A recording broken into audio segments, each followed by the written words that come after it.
성탄을 둘러싼 여러 이야기들이 있습니다. 예수께서 나신 지 2000년도 넘었으니 그 세월만큼 성탄의 이야기가 축적되어 왔다고 해야 할 것 같습니다. 예수께서 나시기 훨씬 전부터 구세주의 오심을 기다리는 다양한 버전의 메시아 기대 이야기들이 있었습니다. 그분의 탄생이 곧 다가왔다는 것을 예고하는 수태고지 이야기들, 그리고 드디어 아기 예수께서 탄생했다는 성경의 이야기들이 있습니다. 여기에 성탄과 관련된 많은 문학작품, 미술작품들, 영화들, 그리고 크리스마스를 이용한 마케팅에 이르기까지 성탄 이후 시대에 사는 우리들은 크리스마스 환타지 속에서 살아왔다고 해도 과언이 아닐 것 같습니다. 또 성서 연구자들은 성서에 언급된 예수 탄생 이야기의 세밀한 부분들까지 꼼꼼하게 들여다보면서 다양한 시선에서 그 디테일들을 해석해 왔습니다. 오늘 저는 여러분과 함께 성탄 이야기와 공포, 두려움에 대해서 생각해 보려고 합니다. 오늘 읽은 본문들 중에서 마태복음 1장 20절은 요셉이 이렇게 생각하고 있는데 주님의 천사가 두려워하지 말고 마리아를 내 아내로 맞아들여라고 말했다고 전합니다. 여기에서 이렇게 생각하고 있었다는 건 무슨 뜻일까요? 무슨 생각을 하고 있었다는 것일까요? 바로 앞에 나오는 19절에 따르면 요셉이 의로운 사람이어서 약혼자에게 부끄러움을 주지 않으려고 가만히 파혼하려고 생각하고 있었다고 말합니다. 여기에서 우리말 새번역 성경이 부끄러움을 주지 않으려고 라고 번역한 단어를 개역 개정판 성경은 드러내지 아니하고 라고 번역하였습니다. 이것은 마리아의 상황, 즉 약혼하고 같이 살지도 않은 상황에서 임신한 것이 부끄러운 일 또는 드러내서는 안 되는 일이었다는 것을 뜻합니다. 신명기 22장에 따르면 당시 유대사회에서는 이런 상황을 악으로 규정하였고 돌로 쳐 죽여야 한다고 명시하고 있습니다. 이것은 단순한 수치가 아니라 사회적으로, 종교적으로 악행으로 간주되었던 것입니다. 이런 상황 앞에서 요셉이 느낀 두려움이 어떤 것이었을지 짐작할 수 있습니다. 요셉이 무엇을 두려워했는지는 천사의 보지를 통해서도 알 수 있습니다. 두려워하지 말고 마리아를 내 아내로 맞아들이라는 것입니다. 당시 유대사회에서 악으로 규정했던 일을 덮어주라는 것입니다. 거기에서 그치지 않고 자신의 삶 속에 받아들이라는 것입니다. 이 천사의 명령 앞에서 요셉이 느꼈을 두려움을 잠시 상상해 보려고 합니다. 이 두려움은 단지 천상의 존재를 갑자기 대변한 데서 오는 놀라움, 그 이상이었을 것입니다. 이 요청은 종교적으로나 사회적으로나 자신의 전 존재를 걸어야 하는 깊은 두려움 앞에 요셉을 세웠을 것입니다. 누가복음 1장에는 예수의 탄생을 예고하는 또 다른 이야기가 있습니다. 이 이야기는 요셉이 아니라 마리아를 주인공으로 하고 있습니다. 1장 30절에서 천사가 마리아에게 두려워하지 말라고 이야기합니다. 무엇을 두려워하지 말라는 것인지 1장 34절 마리아의 질문에 드러납니다. 나는 남자를 알지 못하는데 어떻게 이런 일이 있겠습니까? 마태복음이 드러내지 않고 라는 언급을 통해서 요셉의 두려움의 배경으로 사회적, 종교적 규범을 주목한 것과 달리 누가복음은 이 일의 주체인 여성들의 경험을 직접 언급합니다. 어떻게 이런 일이 일어날 수 있느냐는 것입니다. 또 다른 특이점은 이 일이 마리아만 홀로 경험하는 일이 아니라 다른 여성들도 함께 경험하는 연대적인 성격을 가졌다고 제시한 것입니다. 여기서는 엘리사벳의 사례가 등장하는데 임신하지 못하는 여자라 불렸던 엘리사벳이 임신을 한 지 6달이 되었다는 것입니다. 1장 37절은 이런 일이 가능한 것은 하나님께서는 불가능한 일이 없기 때문이라고 설명합니다. 마리아가 직면해야 했던 것은 인간이 이해할 수 있는 범위를 벗어나는 초자연적인 일, 하나님의 능력에 대한 경험으로 설명됩니다. 마리아는 자신의 능력으로는 이해할 수 없는 일 앞에 섬으로써 두려움에 직면합니다.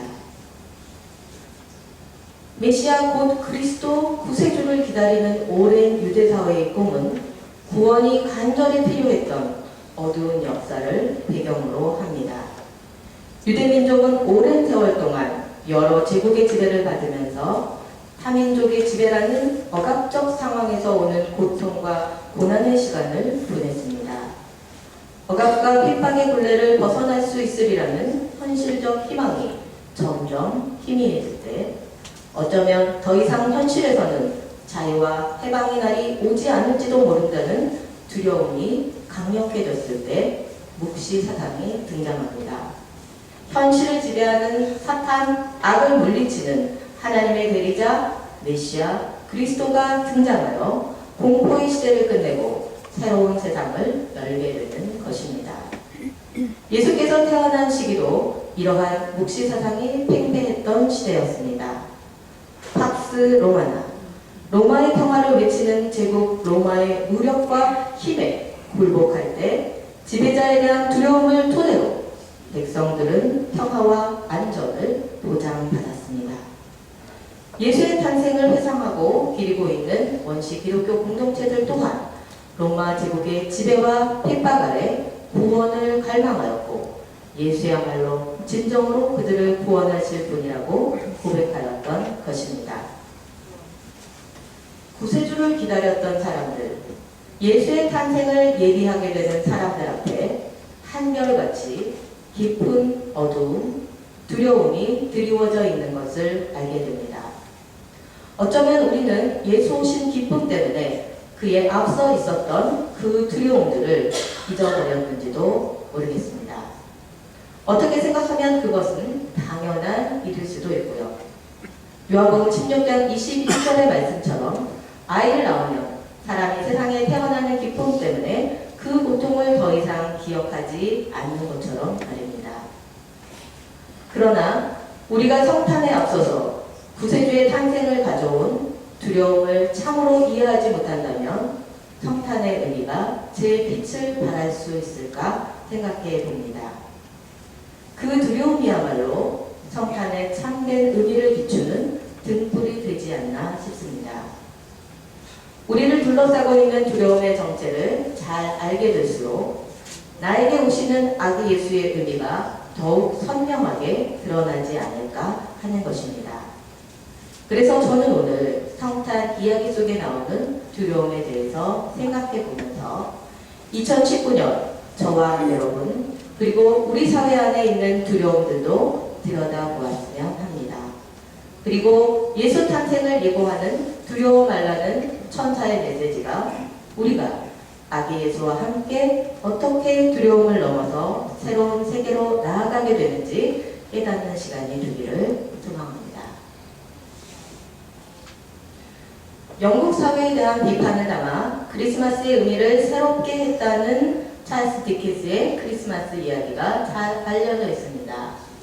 1843년에 발표된 크리스마스 캐럴에는 산업사회로 돌입한 영국 사회의 탐욕을 상징하는 욕심과 욕망의 유니먼 냉혈한 스크루지가 등장합니다. 크리스마스 이브에 스크루지에게 나타난 세 명의 유령은 스크루지의 가난했던 과거, 욕심스러운 현재, 그리고 버림받는 미래의 어두움을 드러내줍니다.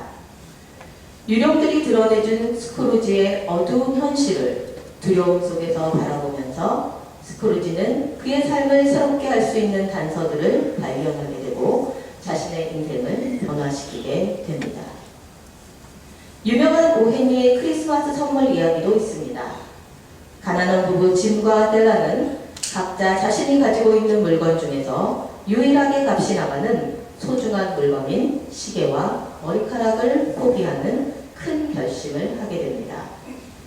짐과 델라가 각자 자신이 가졌던 물건을 팔아서 마련한 선물들은 결과적으로는 별 소용이 없어집니다. 그래서 이 이야기는 그들이 산 선물, 시계줄과 머리핀이 핵심이 아니라 그 선물을 마련하기 위해서 그들이 팔았던 물건이 핵심이라고 생각합니다. 짐이 포기했던 것은 단순한 시계가 아니라 집안의 유산이었을 것입니다.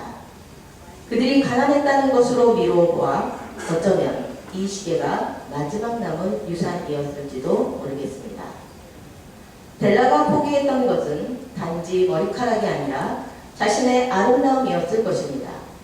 어쩌면 당시의 관행상 자신의 정체성의 손실을 감수한 것이었을지도 모르겠습니다. 이러한 특별한 의미를 포기한다는 것은 짐과 델라도 요셉이나 마리아처럼 그들의 존재를 걸어야 했던 두려움 앞에 섰다는 것을 뜻합니다. 짐과 델라의 그 소용없어진 선물들이 큰 감동을 주는 것은 바로 그들이 넘어선 두려움의 크기 때문이 아닐까 싶습니다. 내가 가장 값진 것, 소중한 것을 포기해야 하는 두려움을 통과한다는 것 말입니다. 죽음학 연구자인 엘리자베스 키블러-로스는 호스피스 상담 사례들을 모아서 시한부 선고를 받은 사람들이 인생에서 무엇이 소중했었는지 인터뷰하고 정리해서 소개하였습니다. 로스 박사에 따르면 사람들은 현재를 사는 것, 현재에 집중하는 것이 정말 소중한 일이었다고 이야기합니다. 그런데 두려움 때문에 그렇게 살지 못했다고 했습니다. 예전에 실패했었지 같은 과거의 부정적 경험과 제대로 잘 될 수 있을까 하는 불확실한 미래에 대한 불안에서 오는 두려움이 지금 이 순간에 집중해서 살지 못하게 우리를 방해한다는 것입니다. 이것은 결국 과거에 대한 것이든 미래에 대한 것이든 불완전한 우리의 경험과 생법이 가져오는 두려움이 아닌가 싶습니다. 마리아의 계산에 들어오지 않았던 일들이 마리아에게 두려움이 되었던 것과 같이 말입니다. 파커 팔머는 가르칠 수 있는 용기라는 책에서 강의실에서 느끼는 두려움, 공포에 대해서 언급했습니다. 책에서 처음 공포라는 단어를 접했을 때 강의실에서 무슨 공포식이나 과장이 좀 심하다고 생각했습니다. 그런데 가만히 생각해보니 수업 시간에 준비한 강의가 제대로 진행되지 않거나 불쑥 나오는 당혹스러운 질문, 또 예상치 못한 행동을 하는 학생들을 직면했을 때 곤혹스럽거나 강의실을 나온 후에도 내내 마음이 불편했던 경험들이 생각났습니다. 그리고 그러한 불편한 마음의 배후에는 실패에 대한 공포가 자리 잡고 있었다는 것을 발견하게 되었습니다. 여러분들은 어떠신가요? 맡은 일에 실패할까봐 두려워했던 적이 없으신가요? 사회적 규범들, 관습적 시선들의 기대를 저버렸을 때 비난받게 될까봐 두려움을 느낀 적이 없으신지요? 그래서 조용히 신념을 내려놓고 어쩔 수 없다고 스스로를 정당화하고 주위의 시선에 맞추어 살았던 경험 말입니다. 또한 부당한 일에 대해서도 어떤 형태이든 나를 강제할 수 있는 일, 폭력에 대한 두려움 때문에 애써 고개를 돌리고 외면했던 경험들 말입니다. 파머 박사는 공포가 너무나 근본적인 인간 조건이고 우리를 모든 것과 단절시키기 때문에 공포를 이해하고 극복하는 것이야말로 개인과 공동체 모두의 연대와 회복에 중요하다고 강조했습니다. 건강은 두려움으로부터 안전할까요? 사람들과의 관계는 어떨까요? 타인의 생각과 감정을 읽는 것은 늘 불완전해서 우리를 긴장시키고 불안하게 합니다. 제대로 이해하고 있는지 소통하고 있는지 어렵기만 합니다. 사람들로부터 거부당하고 있는 것은 아닌지 의심이라도 들게 되면 그때는 공포라는 단어가 과하지 않게 됩니다. 사회적 따돌림이 얼마나 파괴적이고 공포스러운 일인지 우리 모두 잘 알고 있습니다. 몇 년 전 베스트셀러로 인기를 누렸던 미움받을 용기라는 책에서 자유란 타인에게 미움받는 것이다 라고 단적으로 정의한 것을 본 적이 있습니다. 우리가 인간관계에서 느끼는 불안을 역설적으로 드러내주고 있는 것이 아닌가 싶습니다. 무엇보다 우리가 살아가는 시대 자체가 위험사회라고 진단한 독일의 사회학자 율리 베게 경고도 기억할 만합니다. 위험사회는 문명의 자기 파괴력이 작동하는 사회로 문명으로 인한 문제를 더 이상 통제할 수 없게 되어 문명 그 자체가 위협으로 작동하는 사회입니다. 그의 책이 출간된 이후 30여 년이 지난 지금 우리는 그야말로 하나의 지구촌이 글로벌 위험 사회로 돌입했다는 것을 목격하고 있습니다. 환경 파괴, 금융위기, 경제적 불평등, 테러, 질병, 전쟁, 핵의 위험 등 재난들은 문명이 그 원인이 되고 특정 지역에 국한되지 않고 전 지구적으로 인간의 삶을 위협하고 있는 것입니다. 미국발 글로벌 금융위기가 그랬고 신종 인플루엔자가 그랬고 후쿠시마 원전 사고가 그랬습니다. 지그먼트 바우먼은 유동하는 공포에 대해서 말하면서 이 위험과 공포가 유동적으로 흘러다니고 스며들고 배어든다고 말했습니다. 우리는 달아날 곳을 찾을 수 없는 상황이라고 이야기했습니다. 요즘 핫 이슈인 제4차 산업혁명의 시대를 바라보는 시선 또한 기대와 두려움이 함께 뒤섞여 있습니다. 인간은 AI 앞에서 자신의 정체성과 존재의 의미를 도전받고 있는 중입니다. 이렇게 두려움은 도처에서 우리를 둘러싸고 긴장, 불안, 염려, 좌절, 분노, 질투, 열등감, 우월감 등등 온갖 형태로 변신해서 우리의 마음을 왜곡하고 우리를 불행하게 만드는 근원적인 것이 아닌가 싶습니다. 그런데 성탄 이야기는 아기 예수께서 요셉과 마리아의 두려움을 통과해서 세상에 오셨다고 이야기합니다.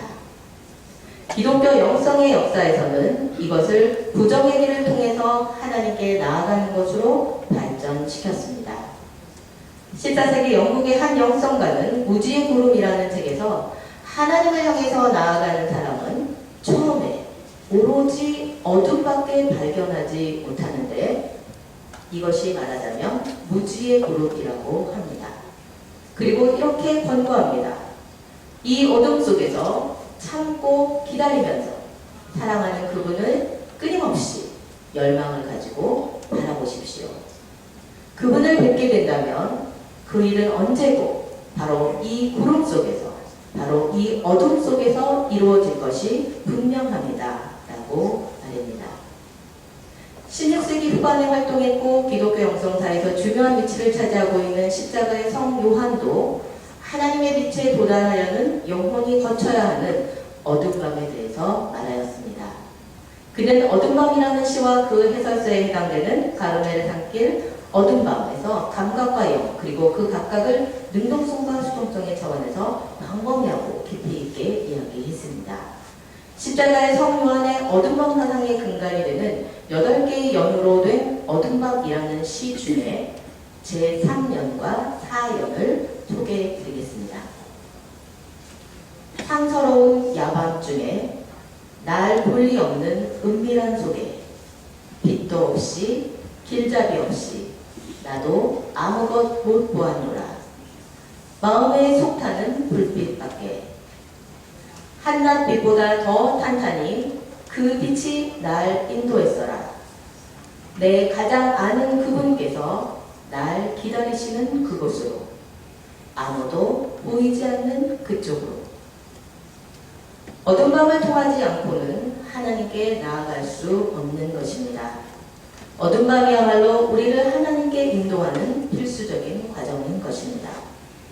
마태복음에서 천사는 요셉에게 두려워하지 말라고 말합니다. 요셉은 그 두려움을 통과해서 주님이 예언자에게 하신 말씀이 이루어지는 것을 보게 될 것입니다. 신명기 22장의 기준에 따르면 요셉은 마리아를 직머함으로써 악을 제거하고 의를 세워야 마땅할 것인데 오히려 반대로 그것을 감추고자 했습니다. 다시 말해 당시 유대사회의 법을 위반하는 두려움을 감수하였던 것입니다. 마태복음은 이런 요셉을 가리켜 의로운 사람이었다고 전합니다. 누가복음에서 천사는 마리아에게 두려워하지 말라고 마리아가 하나님의 은혜를 입었다고 말합니다. 마리아는 자신의 지식과 의지로 헤아릴 수 있는 일과 헤아릴 수 없는 일의 경계에 있어서 두려움을 넘어서 예수의 탄생부터 죽음에 이르기까지 예수와 함께 하나님의 능력 아래 은혜를 입은 자가 됩니다. 여러분은 어떤 크리스마스 이야기를 가지고 계신가요? 또 우리 사회는 어떤 크리스마스 이야기를 가지고 있을까요? 우리들의 크리스마스 이야기 속에도 요셉이나 마리아처럼 우리의 전 존재를 걸어야 했던 두려움이 포함되어 있을까요? 2019년 성탄을 앞두고 개인적으로, 사회적으로 우리 앞에 놓인 두려움의 실체를 볼 수 있기를 바랍니다. 그리고 그 두려움이야말로 아기 예수께서 오시는 바로 그 자리라는 것을 깨닫게 되기를 바랍니다. 이제 성탄의 인사가 메리 크리스마스가 아니라 해피 홀리데이스로 빠르게 교체되고 종교적 색채를 공공연하게 드러내는 것이 바람직하지 않은 일로 인식되는 사회 분위기 속에서 아기 예수를 기다리는 일 자체가 사회적 두려움으로 다가오는 시대를 살고 있는 것이 아닌가 싶습니다. 그러나 어둠 밤이 깊을수록 두려움이 깊을수록 주님이 우리 가까이 계시다는 것, 이것이 오늘날에도 여전히 천사가 우리에게 전하는 성탄의 메시지가 아닐까 싶습니다. 두려워하지 말라고 말입니다. 다 같이 잠시 오늘의 말씀을 묵상하시겠습니다.